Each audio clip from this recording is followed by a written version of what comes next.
Leading up to the presidential election, politicians are using fear of migrant crime as a rationale for policies like mass deportation and more border walls. Sometimes, the rhetoric is subtle, simply casting suspicion on people crossing the border illegally. Here is El Cajon Mayor and Republican congressional candidate Bill Wells. There are a lot of people coming over. We have no idea who they are.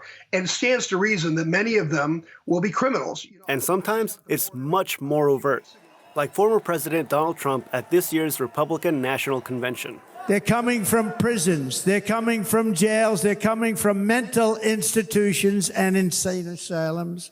And we are all less safe because of it. And bad things are going to happen, and you're seeing it happen all the time. That's why, to keep our families safe, the Republican platform promises to launch the largest deportation operation in the history of our country. Democrats largely condemn Trump for demonizing immigrants. But they also tout their own policies aimed at getting tough at the border. In 2020, President Joe Biden ran on a platform to roll back harsh Trump-era immigration policies. But at the Democratic National Convention last week, Kamala Harris supported tough border measures. Last year, Joe and I brought together Democrats and conservative Republicans to write the strongest border bill in decades. The Border Patrol endorsed it. But these actions, all in the name of protecting American citizens from migrant crime, are not backed up by the available facts. In all of the cities that have seen large numbers of migrants arriving, crime is actually going down right now. So not only is there not a migrant crime wave, there's not even a crime wave. That's Aaron Reichlin-Melnick, the policy director for the American Immigration Council. He points to local crime data in cities with large immigrant populations, including New York, Chicago, Philadelphia, Los Angeles, and San Diego. In all of them, violent crime is down compared to last year. In fact, several studies show that immigrants are less likely to commit crimes than people born in the U.S. Consider research by Alex Norathta of the libertarian-leaning Cato Institute. He has studied crime rates in Texas, the only state that includes immigration status in its crime data. But the results of all the papers are pretty similar to each other in that they all find that native-born Americans have the highest criminal conviction rates and arrest rates. Illegal immigrants have rates in the middle, and then legal immigrants have the lowest.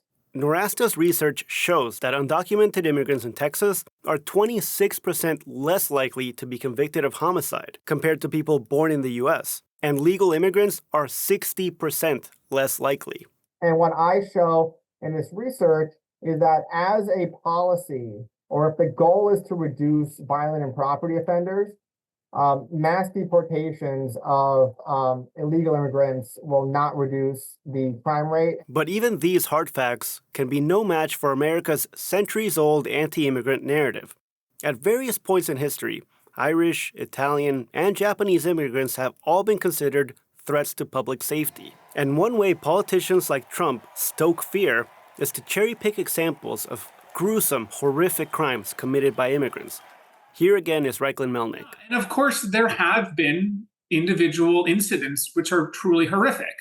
You have seen several women who have been murdered by individuals who were undocumented, and these have been truly awful circumstances, and my heart goes out to the family. Yet, he says that one thing that's always missing from these accounts is context. These are isolated examples from a population of more than 12 million people. It is not correct to point at one or two instances and use that to extrapolate out to an entire population of people of diverse backgrounds, religions, faiths, creeds, national origins, who really only share one thing, and that is a lack of paperwork.